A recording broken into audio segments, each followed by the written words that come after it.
Hi, long range hunting. Welcome to episode 3 of terminal ballistics testing.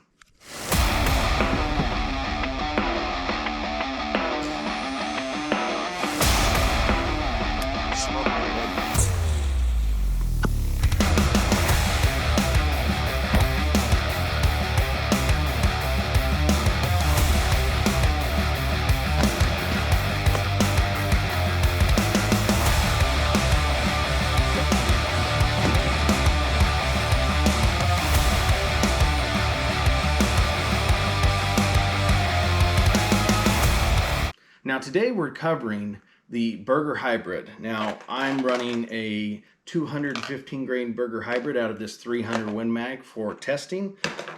Thanks John, a friend of mine sent me these bullets just for this test. We were able to do it at 2 different velocities.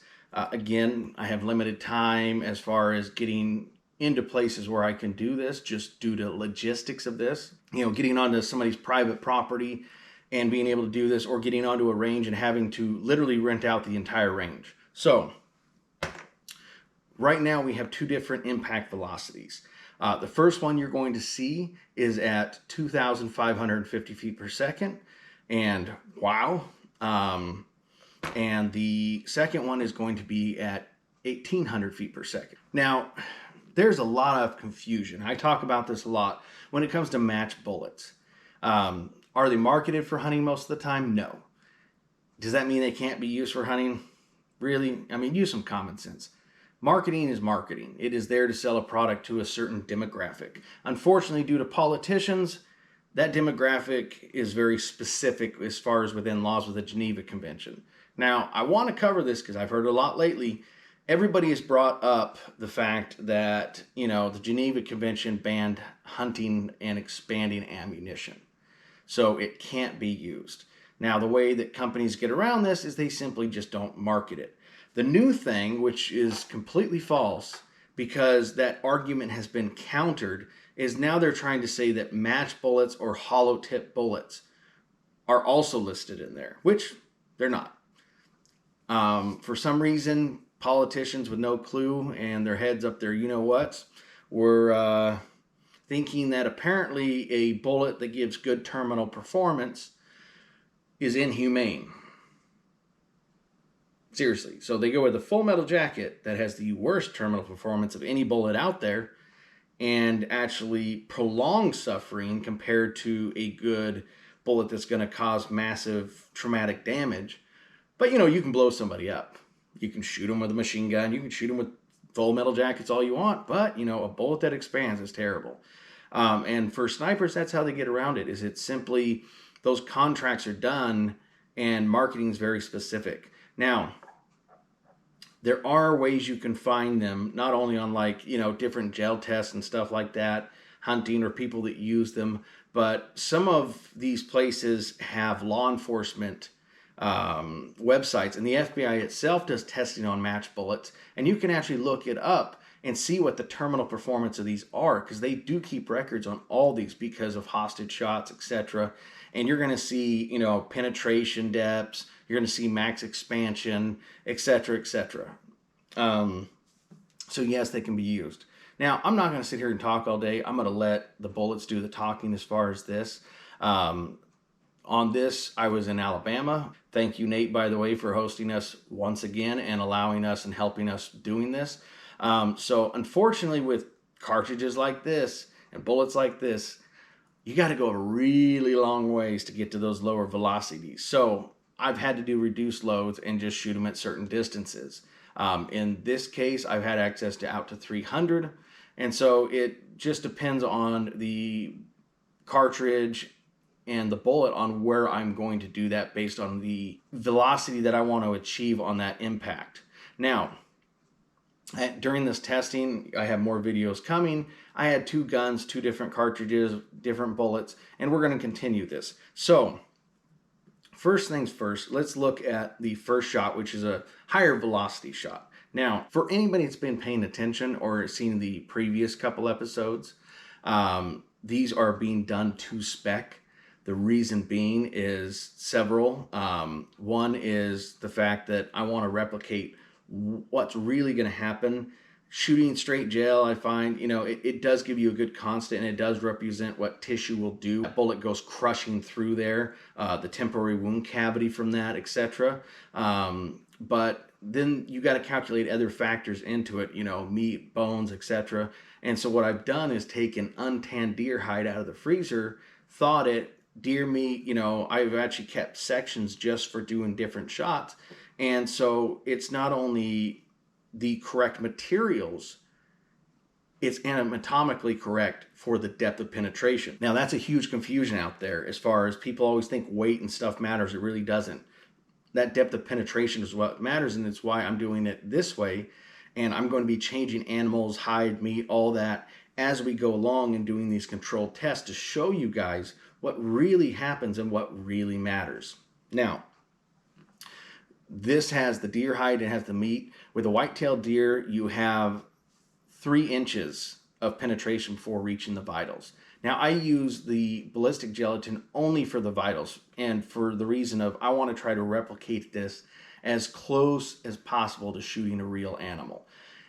And again, unless you can find out a way to get a camera inside a live animal before I shoot it, you can't see that temporary wound cavity, and you're only going to see limited parts of the permanent wound cavity. Now, we do take pictures and document and share it in the group and everything of all these, so we have the field results to compare to these, and they match. It's one of those things that the gel does a good representation. These tests do an excellent representation of showing what we're seeing in the field versus in a controlled environment. So let's go with this first shot. Now, this first shot, we're looking at an impact velocity of 2,550 feet per second.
Now, as you can see, that is a massive, massive temporary wound cavity.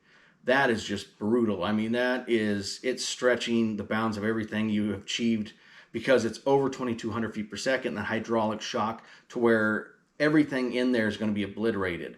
You're going to have that elasticity point of the vital organs stretch beyond their elasticity point. It's going to cause everything to burst and what we call the soup. It literally turns everything to mush. Now, one of my good buddies, he was the one that invited us up last year and hunted Tennessee, uses these. And I got to see firsthand what happened with deer that he shot with these. Not only in pictures, but, right there. And man, it's nasty. Every one of them has just been anchored every single time. The exit holes are large. I wish I had it on film in slow motion so I could show you the chest cavity literally being blown out of that animal, which is another misconception. Damage is your friend.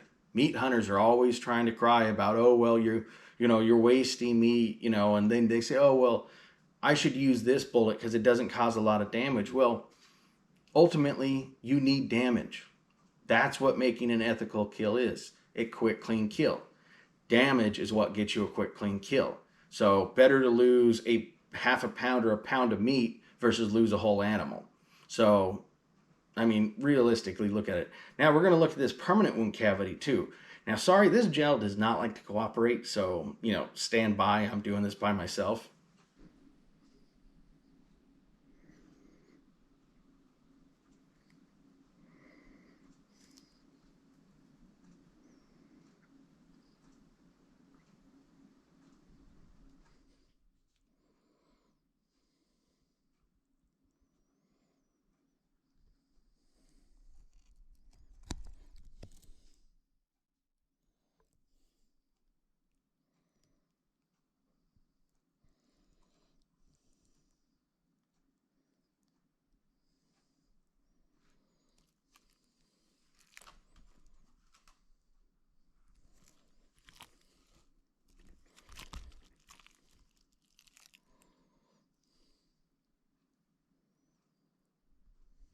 Now, as you can see, that's a big, massive, nasty cavity.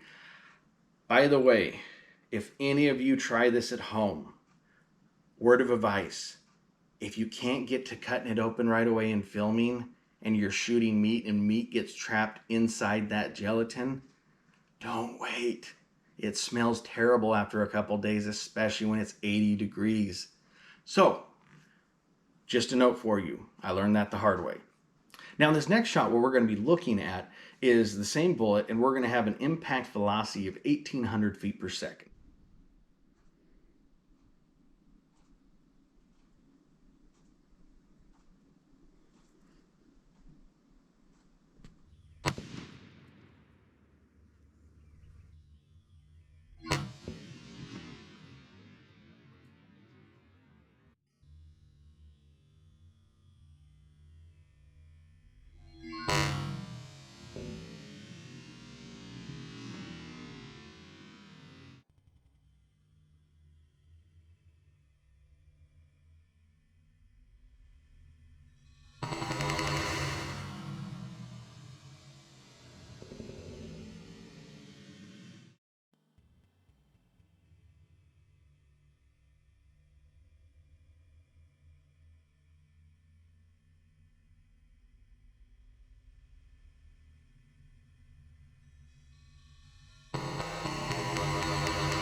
Now, as you can see, we did get a smaller cavity, which again is going to happen. You're not getting as much force, especially with bullets like this that are designed to fragment. It's one of those things that's just what you're going to get, but that is still a good sized cavity. It's still going to be fatal. You've achieved hydrostatic shock, and so you're going to have massive rupturing. You can shut down the central nervous system with that. And then you have a decent permanent wound cavity. We measured the width of the widest part of that permanent wound cavity at 2 inches.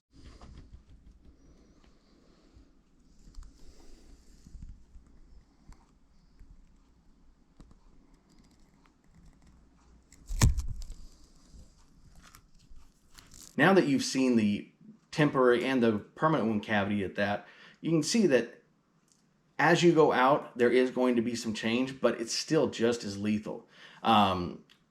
One thing I do want to say though and point out is if you look at both of those shots, especially the first one, I have in the back what I call the catch block. And it's a full-size block, not cut to deer specs or anything, and with the whole purpose of trying to capture those bullets. And if you look at that first shot especially, and these guys are running them a lot hotter. They're running them closer to 3,000 feet per second muzzle velocity, which is higher than I was running them to do these tests. But if you look at it, not only did it cause a massive trauma, temporary wound cavity in the deer size, but it blew and caused a major cavity into the next piece.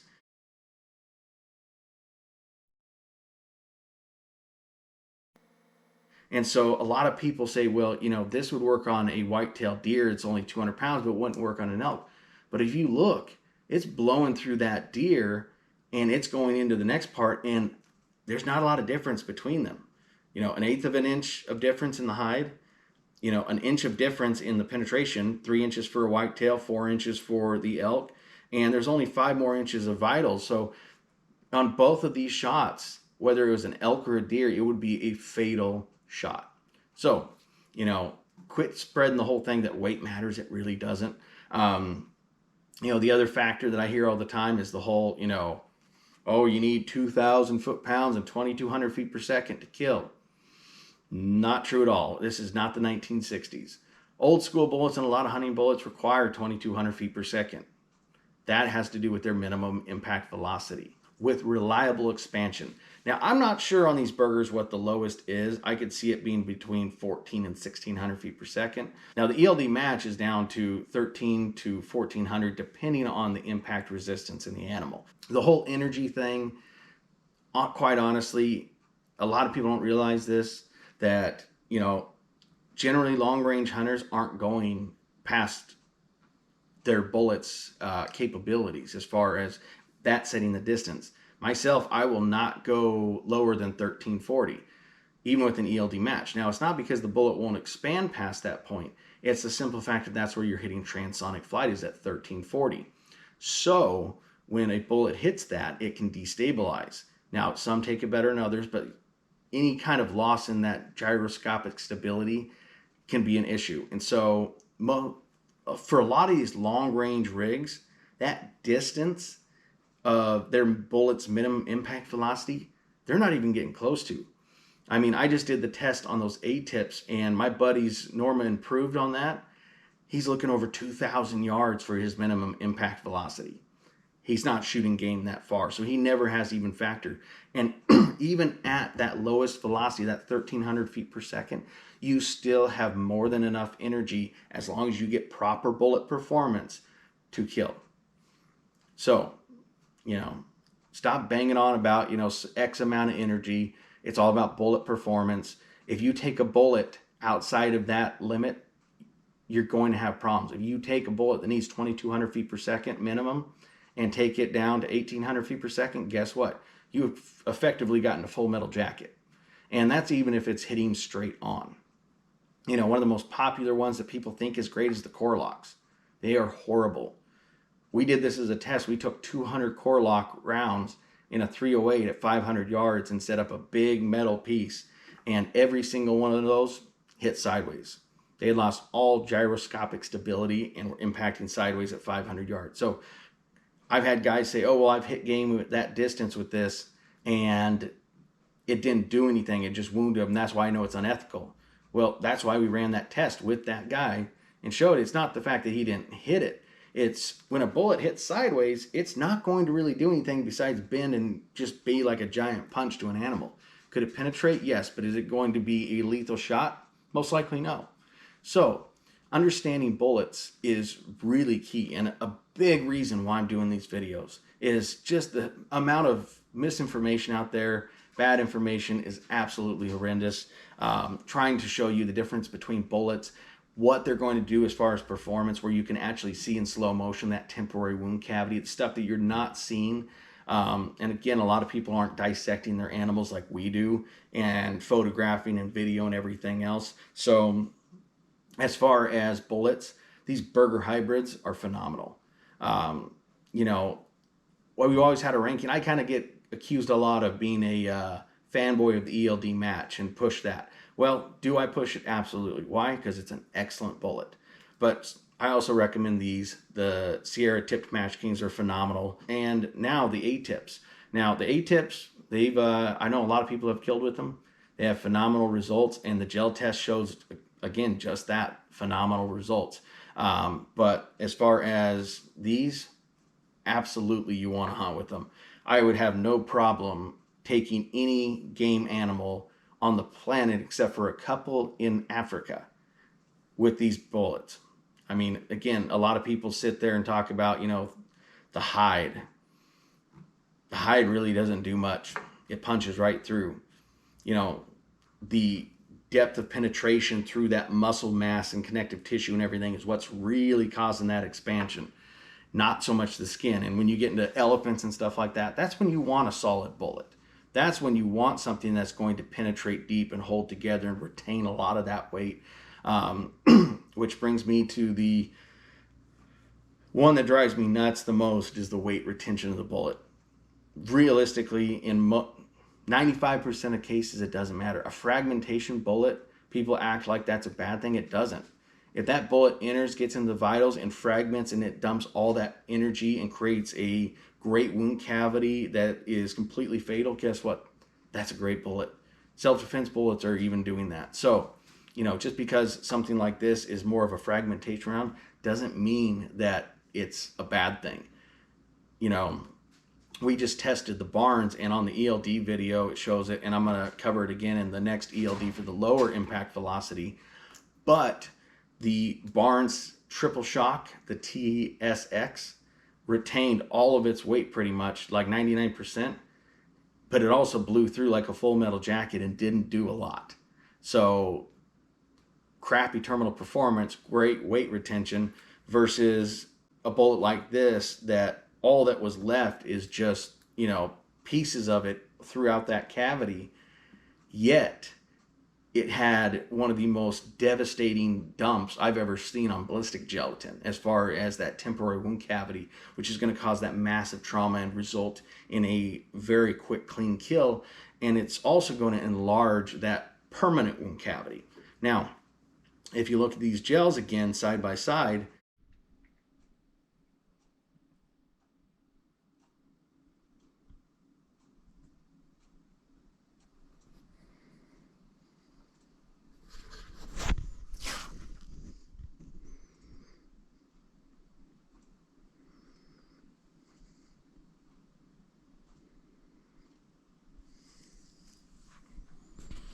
you can see that one is larger, one is smaller.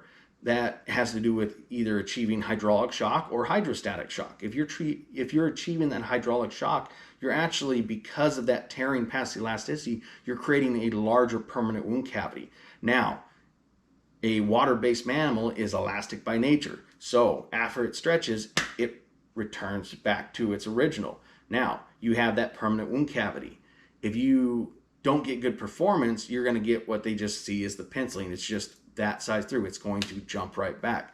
And so the better bullet performance, the more energy that's dumped into it, and the better that bullet goes through there, the larger that permanent wound cavity is going to be. And even if you're getting hydrostatic shock, like the 1800 feet per second, you're still getting a fatal shot, but that wound cavity is going to be limited, that permanent one, to however large that projectile is. Now, if you don't get a lot of expansion, if you're using, a solid bullet and you barely get any expansion, well, guess what? That is going to be the max, and it's actually going to shrink down a little bit. A lot of people don't realize, just again, that elasticity, it's going to shrink and come back together. A lot of guys I've had shoot different bullets, and they're like, well, we can't find a hole, and then they got to stretch the hide, and that just has to do with elasticity. I mean, unless that is really going through there, sometimes it'll blow a good hole, and sometimes it'll shrink. It just depends on the animal, the bullet, diameter, etc., etc. There's a lot of factors go into it.